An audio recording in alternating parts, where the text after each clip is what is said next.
Due to the graphic nature of this murder case, listener discretion is advised. This episode includes dramatizations and discussions of murder, murder of a child, and assault. We advise extreme caution for children under 13.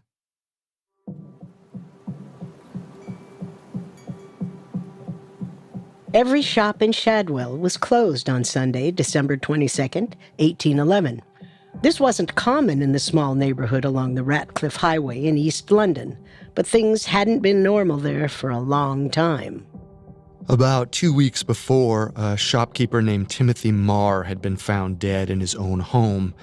His wife, his apprentice, and his 3-month-old baby had been brutally murdered right next to him. Their heads were bashed in with a blunt instrument, their necks slashed down to the bone. Early 19th century Londoners knew their city was dangerous, especially in the rough-and-tumble East End, but the vast majority of crimes occurred in shadowy alleyways and darkened streets. The idea that an entire family could be killed in their own home caused panic to spread, and though the investigating authorities tried to round up suspects, they seemed to be going nowhere. Then, just over a week after the Marr family massacre, the killer struck again. This time, a pair of pub owners named Mr. and Mrs. Williamson were found dead in their living quarters on December 19th, 1811. Their maid was killed alongside them. Mr. Williamson had complained about a strange man lurking outside his tavern earlier that night, but beyond that, there wasn't much evidence to go on. One person said he'd seen a tall man leaning over Mrs. Williamson's body. Another said he'd seen 2 men running away from the scene, and one of them called to the other with an Irish-sounding name. Newspapers printed outlandish theories of who the killers could be, and followed along closely as the local constables and magistrates brought in new suspects. But one by one, each case hit a dead end. As the church bells rang out at noon on December 22nd, 3 coffins lowered into their graves at St. Paul's Church. Mr. and Mrs. Williamson, along with their servant, were being laid to rest, but their murderer seemed nowhere close to being found. The church's reverend choked on his words as he tried to make sense of the Williamsons' deaths. But if the crimes on Ratcliffe Highway seemed confusing, the investigation that followed would be incomprehensible. This is our final episode on the Ratcliffe Highway murders. Last week, we covered the brutal massacres of the Marr's Linen Shop and the King's Arms Tavern. This week, we'll follow along as the incompetent investigators zero in on their prime suspect and possibly ruin the case in the process. We have all that and more coming up. Stay with us. As the Williamsons were buried on Sunday, December 22nd, 1811, the investigators were still scrambling. London didn't have a coordinated police force at the time, and professional detectives were unheard of. Instead, they had a loose collection of church officials, political appointees, and night watchmen, with a few police officers mixed in as investigators. These agencies hardly ever communicated with each other and had never dealt with an investigation like this. As public fear ratcheted up and worried citizens clamored for justice, the investigation got messy. Suspects were arrested and questioned seemingly at random. Many of these accused suspects were foreign-born and continued to be held in jail even after they presented solid alibis. The Shadwell magistrates got to work early on Monday morning, December 23rd. A few tips had come in over the weekend, and they had a fresh batch of possible culprits to talk to. One of the most promising suspects was 27-year-old John Williams, a sailor who lived at the Pear Tree Public House. The Pear Tree was just a few blocks away from the King's Arms Tavern, where the Williamsons were killed. Like many sailors, Williams had a mysterious past. It wasn't even clear where he'd been born. Some said Ireland, others said Scotland. All the magistrates knew was that he'd been seen at the King's Arms a few hours before the owners were killed, that he'd returned to his room at the Pear Tree late that night, and that he seemed to have more money after the murders than before.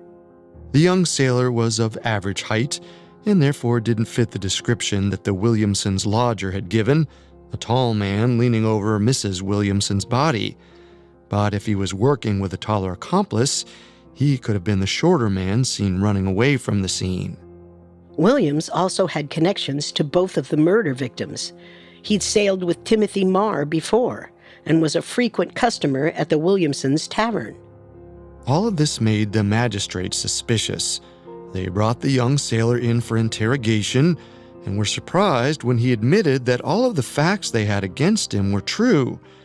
They were just missing some crucial pieces of context. We've heard that you spent Thursday night at the King's Arms Tavern and were seen there around 7 p.m. Do you deny that? Not at all. It's one of my favorite places in the city. Mr. and Mrs. Williamson have always made me feel welcome there, and Thursday was no exception. The beer is clouding my memory, but I must have been there until about 8 o'clock. I even recall Mrs. Williamson patting me on the cheek that night. You think she'd do that to her future murderer? I don't think I'm allowed to speculate on that. And where did you go after the King's Arms? The other tenants in your lodging house say you didn't come home until midnight. Oh, come now. Is midnight really out of the ordinary for a man on the town? It is when there's a murder down the street. Fair point. Well, if you must know, I went to see a surgeon about this pain in my leg. Hasn't gone away for years. Figured now is as good a time as any. And you were there until midnight? No, sir. It was far too expensive for a poor seaman like myself. I spent the rest of the night with a few women, visited another tavern or two, and went home. Interesting. You call yourself poor, yet you came into the jail last night with a considerable amount of silver. You think the only way to make money is to rob and murder? Get your head out of the gutter, officer. If your brain was working, you may also recall that I had a few tickets from a local pawn shop in my pockets. I sold some clothes there before I was picked up by your friendly associates. John Williams did have pawn shop tickets, but the dates on them were never checked. So it's unclear if he was telling the complete truth about where his money came from. But even though the evidence against him was fairly thin, it was enough to keep him behind bars. The 27-year-old was sent to Cold Bath Fields Prison, where he joined a dozen or so other suspects. The magistrates were desperate to look busy in front of a terrified public and continued to round up suspicious-looking men around the city. These men were arrested for reasons as vague as having a coat that resembled the killer's or having a few spots of blood on their linens. Almost all of them were Irish. Many of these suspects were released soon after they arrived. The investigators were clearly pulling at straws. But then, on Christmas Eve 1811, they received a message from Newgate Debtors' Prison that changed everything. A man named Mr. Vermillow had been following the case closely from his cell. He'd read up on all the gory details, including a description of the weapon left at the scene of the first murders. It was a maul, which is a type of hammer. Investigators had found it caked in blood, sitting next to the lifeless bodies of the Marr family. It took them more than a week to examine it closely and notice the initials etched into its handle. It looked like they said J.P. The weapon also looked like it had been chipped on one end. Mr. Vermillow recognized both of these markings.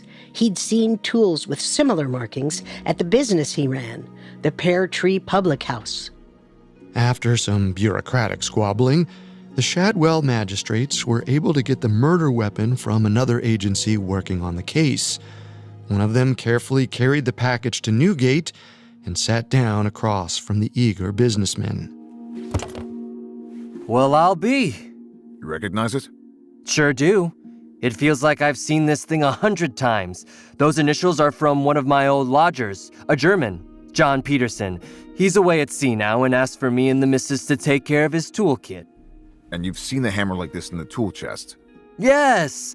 Now that I think about it, I used one of the mauls myself a few weeks ago. Accidentally broke the tip on that chisel end there. If I recall correctly, I think it was in just the same spot. Interesting. You've done a great service, Mr. Vermelo. Remind me of the name of your business again? The Pear Tree Public House. The Pear Tree. Does someone named John Williams rent a bed there? Yes, sir. Mr. Williams always stays with us when he's in town. At last, the magistrates had a real clue to work with. After weeks of vague descriptions and gossip, the innkeeper gave them the breakthrough that they were looking for. Mr. Vermelo was certain the mall came from a tool chest at the Pear Tree, and they had a Pear Tree lodger sitting in custody. As he made his way back to the Shadwell public office, the officer knew he needed to learn everything about John Williams. He started contacting the original witnesses of the murders, as well as anyone who knew or lived with Williams. They obliged, even though it was Christmas Eve. By 7 o'clock that evening, the public office's courtroom was packed with witnesses, ready to give any information they could about this new suspect. A man named John Turner spoke first. He was staying in the Williamsons' spare room on the night they were murdered and escaped out the window before the killers could get to him. Turner was also the only person who caught the murderer, or one of the murderers, in the act. He told anyone who would listen about the man he saw leaning over Mrs. Williamson's body, rifling through her pockets. According to Turner, the man was tall and wearing a loose, hooded coat. He also said he'd heard the man's footsteps at one point and was sure that the killer's boots didn't have nails in them. This was notable because a pair of footprints had been found outside the first crime scene. These were made by a pair of nailed boots. Only the wealthiest people had more than one pair of shoes, so this was a sure sign that more than one killer was involved. After John Turner recounted his memories of that night, the judges called John Williams to the front of the courtroom. Turner's testimony had been interesting, but this was the real moment of truth. If Turner could identify Williams as the tall man, a conviction would be almost inevitable. Unfortunately, Turner didn't make it that easy. Mr. Williams, can you please stand? Mr. Turner, is this the man you saw crouching over Mrs. Williamson Thursday night? I'm not sure, Your Honor. Do you recognize this man at all, Mr. Turner? I do recognize him, yes. I've seen him at the King's Arms before. How many times before? Did you see him there Thursday? 2 or 3 times, Your Honor. He was a regular around there. And to your second question, I'm not sure. I was in my cups myself that night. John Turner couldn't positively identify John Williams as the killer, so the magistrates moved on. The investigators wanted to know if Williams' clothes were stained around the time of the murders. They called the washerwoman from the Pear Tree to the stand. The laundrywoman said she'd seen blood on one of his shirts a few days after the Marr murders. The judge's ears perked up. She described 2 torn shirts with bloody spots around the collar and sleeves. Some of the marks looked like fingerprints. The washerwoman didn't think anything of it. Her clients got into bar fights all the time, so she cleaned the shirts without question. The magistrates asked if she'd seen any marks on his clothes in the time since the Williamsons' murders. She hadn't. The Shadwell magistrates didn't give John Williams a chance to defend himself before they moved on. The bloody shirts didn't directly connect him to the murders, but they showed he had violent tendencies, which was enough for the haphazard legal standards of the time. Next, they needed to definitively connect Williams with the maul found at the Marr shop. Because Mr. Vermelo was in debtor's prison, his wife was called up to identify the weapon. At first, Mrs. Vermelo was more hesitant than her husband. She admitted that the trunk containing the tools was left unlocked. Lodgers like Williams would have had easy access to it. She also said that there were 2 or 3 mauls in the tool chest 3 weeks prior, but that all of them had disappeared in the time since. One of the magistrates showed Mrs. Vermelo the bloody hammer. It still had human hairs stuck to it. She couldn't bear to look, but luckily, the washerwoman said she recognized it. She had 2 sons who liked to play with the tools at the pear tree, and she'd heard them mention a maul with a broken tip. It was getting late in the candlelit courtroom, but a messenger ran to fetch the laundrywoman's sons. When they arrived, they described the maul flawlessly and didn't flinch when the magistrates held up the gory weapon. They calmly confirmed that it was the same hammer they'd played with. Though many aspects of the case still seemed to be up in the air, one fact seemed irrefutable. The Marr family had been killed with one of John Peterson's tools, which were left at the Pear Tree public house. That meant the murderer lived at the pub or had some connection there. And this functioned as yet another piece of evidence against John Williams. The court finally adjourned close to midnight on Christmas Eve, 1811.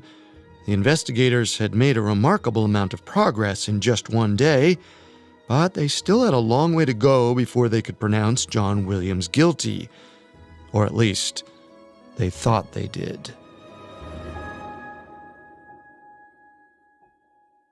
Coming up, John Williams' trial takes a dark turn.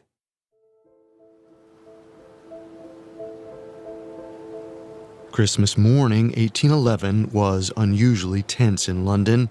The local newspaper devoted 2 entire columns to the ongoing investigation into the murders on Ratcliffe Highway. They summarized everything that had happened in the Shadwell courtroom the night before and laid out the magistrate's case against the 27-year-old John Williams.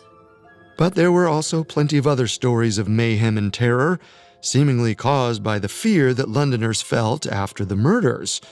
For example, during one Christmas service in Greenwich, several parishioners became convinced that their church was under attack. They panicked and caused a minor stampede on their way out of the chapel. Residents seemed to be losing trust in local authorities, and even though the Shadwell magistrates had made some progress in John's case the night before, calls for reform were gaining traction. The magistrates realized that this case needed to be closed as soon as possible. Their very jobs were at stake. So instead of observing Christmas with their families, 2 of the magistrates went back to Newgate Debtors' Prison to re-examine Mr. Vermillow.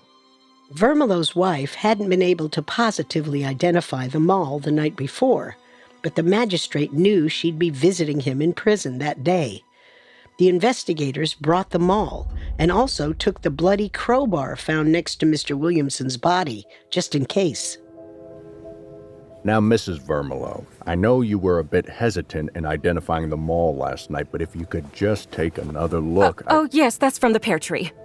I barely unwrapped it, ma'am. You sure you don't want to take a closer look? No, she was just confused last night. That maul is from our establishment. Very well. How about this one?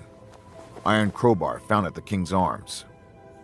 Let me see. Yep, looks like another of John Peterson's. Say, I've heard some talk of reward money, and since my wife and I have provided such helpful information, We'll talk about that at another time, Mr. Vermillow. Thank you for your help, and Merry Christmas. Though Mrs. Vermillow's sudden certainty about the weapon seemed odd, the investigators hardly cared. They had gotten a wealth of information from the couple.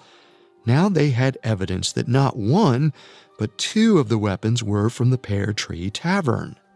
And the Vermillows gave them even more information about their lodger, John Williams. According to them, the sailor occasionally used an alias. Though the sailor called himself a Scotsman, he'd been known to pass himself off as Irish as well. This added even more fuel to the theory that the small man with an Irish-sounding name, seen running away from the King's Arms, was in fact John Williams. The Vermillows also mentioned that if Williams was the killer, he'd likely worked with an accomplice. The magistrates noted this theory but didn't act on it. They seemed to only be concerned with building a case against the suspect already in custody. At this rate, a conviction seemed almost inevitable. They didn't want to slow it down looking for additional suspects. The next day, December 26, 1811, The Shadwell magistrates called 6 witnesses to the public office for what they hoped would be a final hearing. John Williams was not invited to this one and spent the day in Coldbath Fields Prison. The magistrates almost felt ready to bring him to trial and planned to do so the very next day. They just needed to speak with a few more witnesses. A few other lodgers from the Pear Tree Public House were called to the stand and asked if they'd noticed anything odd about Williams' behavior in the previous few weeks. 2 of them said they'd seen the suspect coming home late on the nights of the murders. One lodger also mentioned he'd seen Williams washing his stockings, which looked like they were covered in mud, the day after the first murders. And the other man had a similar story related to the second set of murders. He said Williams borrowed his stockings before heading out on the night of the King's Arms massacre. When he returned, the pants were caked in mud again. The roommate tried to inquire about the stained clothes.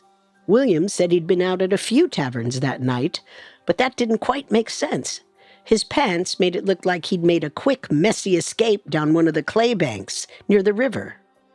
The most sensational testimony of the day came from a woman who lived next to the pear tree, a candle shop owner named Mrs. Orr. She described an odd interaction she'd had with Williams a few days before the Marr murders. I believe it was Saturday night. I was puttering around my house about 1:30 in the morning when I heard a jostling at the door. I thought a man was trying to break in and asked who he was. I immediately recognized the voice as Mr. Williams, and I let him come inside. What did he say, Mrs. Orr? Oh, he's always been a joker. He said, "I'm a robber," but I assumed it was in jest. I let him inside straight away. He wasn't trying to rob you? No, sir. I didn't think so at the time.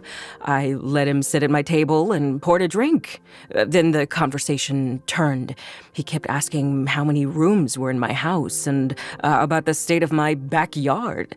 And just then, one of the night watchmen knocked on my door. Mr. Williams tried to stop him from coming in. Did he seem afraid of the night watchman? Perhaps. But eventually the man came in and showed me the strangest thing he'd found outside. A chisel. Looked like the one left next to poor Mrs. Williamson's body. Said it looked like it had been dropped on the ground outside. And the next morning when I was examining the chisel, I noticed something carved into the handle. A set of initials. J.P. The investigators were both fascinated and disturbed by Mrs. Orr's story. It sounded like John Williams had attempted to break into her house only a few nights before the Marrs were killed and dropped his weapon from the pear tree's tool chest outside when she caught him. But there were some holes in Mrs. Orr's story. For example, she implied that Williams was casing her house to rob it later, but he had been her neighbor for a long time and he already knew the layout. And besides, it didn't seem like either of the murders on Ratcliffe Highway were meant to be robberies. Nothing was stolen from the Marrs linen shop, at least as far as the investigators could see. The killers did take Mr. Williamson's watch, but they left the tavern's cash box alone. The judges didn't probe any further into Mrs. Orr's story, though. They adjourned soon after she spoke. After all the witnesses and spectators filed out of the courtroom, the 3 Shadwell magistrates huddled together to consider the evidence. It seemed clear that Williams was their prime suspect, but their case against him was shaky. As the day came to a close, the magistrates prepared for the next day's trial, which would hopefully bring the clarity they needed. They'd call every witness who had spoken already and finally get a complete picture of Williams' whereabouts on the nights of December 7th and 19th. The 3 men had seen a lot of evidence that 2 or more murderers had been involved in the murders. They most likely agreed that Williams didn't act alone, but this trial would focus only on him. There would be time to look into accomplices later. The Shadwell Public Office was packed to the brim on the morning of December 27, 1811. The magistrates sat on a raised platform, staring down at the spectators who'd crammed themselves into the courtroom. The maul, still covered in blood and hair, was displayed at the front of the room. John Williams was supposed to arrive in chains from Coldbath Fields any minute. The crowd held their breath, waiting for the prisoner to arrive. Suddenly, the heavy door to the courtroom opened, but it wasn't Williams. Instead, a nervous-looking police officer avoided the crowd's gaze and took a deep breath. He solemnly broke the news to the magistrates.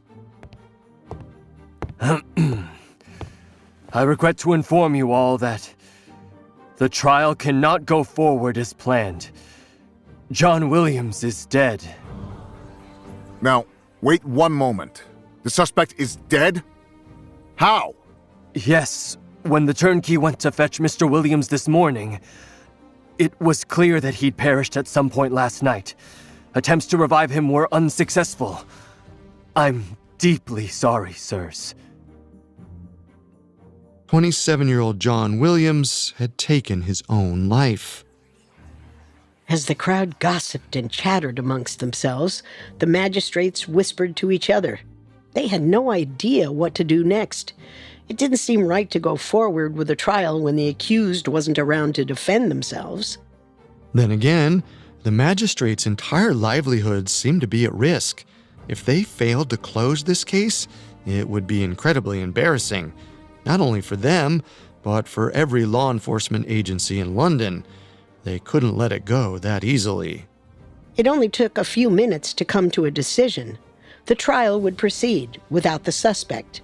In fact, from the magistrate's point of view, it seemed like John Williams had already spoken for himself. They believed an innocent man wouldn't take his own life right before his day in court. They still wanted to talk to witnesses, but the purpose of the trial had shifted. This wasn't a search for the truth anymore. It was a search for confirmation of what they already knew. Or perhaps what they thought they knew. Coming up, a final verdict is given, but strange details continue to rush out. Now, back to the story. It only took a few minutes for the shock around John Williams' death to wear off.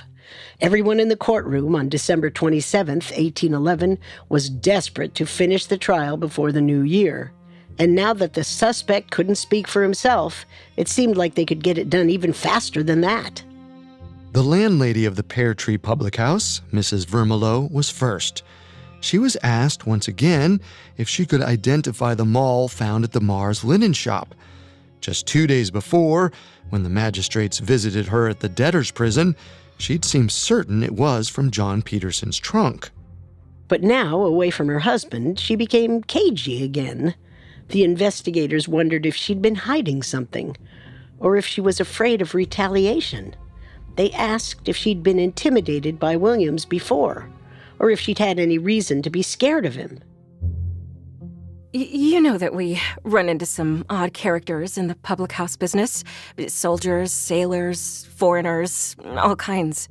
So there's not much I haven't seen. But Mr. Williams, he did intimidate me, yes. Was there any particular incident that caused you to feel this way? Anything you haven't told us? Well, yes, actually. At one point, one of William's roommates, Harrison, I believe his name was, came to me with a pair of his stockings covered in mud. He said he found them stuck behind a trunk and was certain that Williams soiled them. I went to bring the stockings to the washerwoman, but then I noticed on top of the mud were 2 fingerprints in blood.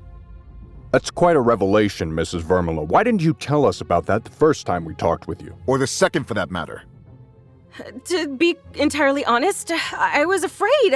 I thought he might murder me or one of his acquaintances. The landlady seemed confused and hysterical on the stand, but she did give the prosecutors what they believed was valuable information. One of John Williams' roommates had already mentioned a pair of muddy stockings left in his room the day after the Williamson murders, but he hadn't said anything about bloody fingerprints. Luckily, the magistrates didn't need to rely on Mrs. Vermilyeau alone. The roommate had given the pants over as evidence. Even though the mud had been washed out, there were a few small bloodstains left in the fabric. The investigators continued to question Mrs. Vermilyeau for several more minutes, but she still refused to say if she recognized any of the weapons. She said they resembled the tools stored at the pear tree, but would go no further. Eager to hear more about William's private life, the magistrates called up yet another man who lodged with him. This man, John Harrison, had not testified yet, but had shared a room with Williams for the previous few months. Harrison said he was one of the first people to suspect John Williams in the Ratcliffe Highway murders. He'd seen him come home late on the night of the Marr murders and claimed to have found the stockings with bloody fingerprints soon after that. He also remembered that Williams said he knew Mr. Marr and went on to say that Marr had a considerable amount of money. This raised Harrison's suspicions even more. The Shadwell magistrates finished up with Harrison. They seemed to have more than enough evidence to call John Williams guilty, even though a lot of it was questionable. After listening to one final witness, the investigators wasted no time writing out their verdict. 27-year-old John Williams was found guilty of all the murders on Ratcliffe Highway, and according to the Shadwell magistrates, he'd acted alone. As the witnesses and spectators filed out of the courtroom, the exhausted magistrates might have breathed a sigh of relief, but they knew their job was not quite done. They'd heard multiple witnesses say there were 2 or maybe even 3 people involved in the murders. Even with Williams out of the picture, it seemed likely that at least one of the killers was still at large. The magistrates had asked dozens of people for names of possible accomplices, and they'd heard 2 names come up over and over: Cornelius Hart and William Oblas. These 2 seemed most likely to be William's partners in crime, but neither had been interrogated as a suspect yet. Both Cornelius Hart and William Oblas were seen with John Williams on the night of the second murder, and Cornelius actually had a connection to the Marr linen shop. He'd been employed as a carpenter there and may have had access to the building as a result. William Oblas didn't have any known connection to the Marr family, but he did visit the King's Arms Tavern frequently. In fact, according to one witness, he was there with John Williams on the night of December 19th, when the Williamsons were killed. On December 28, 1811, the investigators gathered at the public office once again to examine witnesses and suspects. They interrogated William Oblas about his whereabouts on the night of the murders at the King's Arms. Oblas admitted to being with John Williams at the pub that night and said they went to a few other taverns afterward. But Williams had said he went to a doctor that night, and Oblas didn't mention anything of the sort. The magistrates didn't notice this discrepancy. Oblas's landlady and roommate backed up his alibi. According to them, he came home around 10 p.m. and was in the lodging house during the murders at the King's Arms. The judges accepted the testimony of these witnesses and didn't seem to consider that they might be lying to protect their friend. They let Oblas go without any more questions. Now that John Williams was dead, it didn't seem worth it to do any more than the bare minimum. Besides, it felt like there was a more urgent issue: what to do with the convict's body. The public wouldn't be happy to hear John Williams took his own life.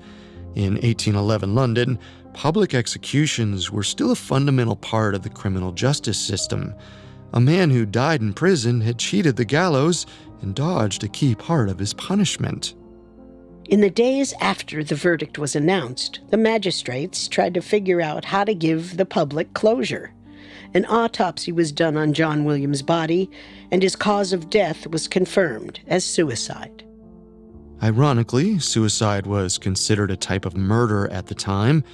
In the eyes of the law, Williams was now guilty of taking 8 lives, 4 from the Marr linen shop, 3 from the King's Arms Tavern, and his own. On December 30th, 1811, one of the Shadwell magistrates met with a government official to figure out what to do with the body. Because it seemed too respectful to give the prisoner a proper funeral, the men eventually chose to bury him at a crossroads near the scene of the murders. They wanted to get it over with before the new year. John Williams' body was paraded through the streets of East London the next morning. He was mounted on a cart with the bloody maul and crowbar next to him. More than 10,000 people lined the streets as he was dragged past the Mars Linen Shop, the Pear Tree Public House, and finally the King's Arms Tavern. The cart stopped at each location for about 10 minutes, as if Williams needed time to think about his misdeeds. But the corpse was nearly 4 days old at this point. The body couldn't hold any position, and his head flopped to the side over and over, unable to look at the scenes of his alleged crimes. Finally, the procession arrived at the crossroads where Williams would be buried. Grave diggers made a hole that was too small for the man. They didn't think he deserved to go into the afterlife comfortably. The 27-year-old sailor's body was tossed into the grave. One of the cart drivers jumped in after him and drove a wooden stake into John Williams' heart. He grabbed the maul off the cart and gave the stake a few whacks with it for good measure. The crowd screamed and jeered as the hole was filled with dirt, covering up John Williams for good. Within a few hours, the mob dispersed. Paving stones were placed over the grave, making it look like any of the other intersections in London. The dramatic burial was over, and it looked like the story of the Ratcliffe highway murders was, too. As the year 1811 came to a close, Londoners seemed ready to put this dark chapter behind them. With John Williams dead and buried, the city finally began to calm down. The Shadwell magistrates continued to search for an accomplice, but as public pressure waned, so did their sense of urgency. The carpenter, Cornelius Hart, was interrogated in the first few days of January 1812, but much like William Oblas, he was let go soon after. Then, on January 6th, another clue suddenly fell into the investigators' laps. Ever since the first murders, various law enforcement agencies had been looking for the knife or razor that had been used to slash the Marr family's throats. And even though they recovered all the other weapons used in the murders, the last one continued to evade them. That is, until John Williams' roommate from the Pear Tree, John Harrison, contacted the magistrates. He said he just remembered a strange encounter with Williams from around the time of the murders, though he couldn't remember exactly when. About 3 weeks ago, Williams borrowed my handkerchief for the day. He seemed to forget, and when I asked him to give it back, he snapped. Told me to go over to the dresser, search around in his coat pockets, and find it for myself. So there I went, looking in the pockets, and my thumb nicks on something sharp. He had a new French knife just sitting there, 6 inches long. I asked him where he'd got it, and he just shrugged, said he'd bought it a few days before. Right. Did you ever see this knife again? No, sir. After he was taken to prison, I searched up and down the pear tree for it, even checked his sea chest, and there was no sign of the thing. This is fascinating information, Mr. Harrison. If I may ask, why did you only come up with it now? We talked to you for quite some time, if I recall correctly. I didn't think it was important at the time, sir. This new piece of evidence was interesting, but it was strange that Harrison hadn't brought up the knife before. It should be noted that a considerable amount of reward money was still on the table. Harrison was already likely to get some because of his testimony about the muddy stockings, and may have thought a few new details could increase his earnings. This story was most likely a fake, but it did convince the Shadwell magistrates to finally conduct a thorough search of the Pear Tree lodging house. The idea hadn't occurred to them until then. Unfortunately, nothing important showed up in their search, and the case went cold. John Harrison showed up with another clue in mid-January. This time, he said he'd found a blood-stained jacket which he recognized as belonging to Williams. When officers searched the pear tree again, they were surprised to find a bloody knife sticking out of a mouse hole near Williams' bed. Though this clue was shocking, it's hard to believe that it was anything more than another grab for prize money. It would be easy to stain a jacket with animal blood, and it's unlikely that a murderer would leave his knife, still covered in blood, in such an easy-to-find location. And even if this was real, It only added more credence to the dead man's conviction. The magistrates had moved on. Now they were only interested in John Williams' possible accomplices. But that search wasn't going well either. The magistrates had interrogated and released both of their strongest suspects and hadn't gotten a new lead in days. Because the Shadwell investigators were clearly faltering, a government official ordered a magistrate from another district to look at it himself. This man arrested both William Oblas and Cornelius Hart again and tried to create a case against each of them. He kept the suspects in prison for more than 2 weeks, but couldn't find any evidence. Eventually, the Prime Minister urged this magistrate to release them from prison in early February.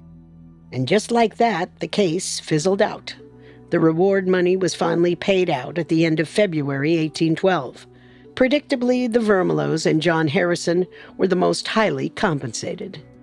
But the Ratcliffe Highway murders still cast a long shadow over British society. Debates exploded across the country about policing and law enforcement. The current patchwork system had allowed these brutal murders to happen. Perhaps something more organized would have caught the killers more quickly or stopped the crime in the first place. At first, Londoners were resistant to the idea of a central, well-funded police force. The concept seemed to be at odds with traditional English liberties, and it would take nearly 20 years for the Metropolitan Police of London to be established. But it seems almost certain that the horrors of Ratcliffe Highway planted the seed in residents' minds. Ironically, these murders may have indirectly ensured that an organized police force existed by the time the East End's more notorious killer, Jack the Ripper, came to stalk the streets nearly 80 years later. It's easy to see that the investigation into the Ratcliffe Highway murders was not up to modern standards. And because it happened more than 200 years ago, it's hard to put together the pieces. It seems clear that John Williams was convicted out of convenience, but whether he was actually involved in the murders is up for debate. A few researchers have pointed out that the evidence against him was all circumstantial. Some even argue that he didn't take his own life and was killed by the actual murderers in his jail cell. Prison guards were easy to bribe, and the forensic science of the time wouldn't have picked up on it. Nearly everyone who has looked into the case, including the investigators of the time, did seem to agree on one thing. Even if Williams was the killer, it is highly unlikely that he acted alone. And while Cornelius Hart and William Oblas were the leading suspects, it's entirely possible that Williams' accomplice was someone the magistrates never heard of. The investigators bungled so many details that the case is essentially incomprehensible at this point. Even the spot where John Williams was buried was almost forgotten until the early 1900s, when a group of road workers uncovered the skull. For a while, his skull was displayed behind the bar of a nearby pub. But then, fittingly, it disappeared without a trace.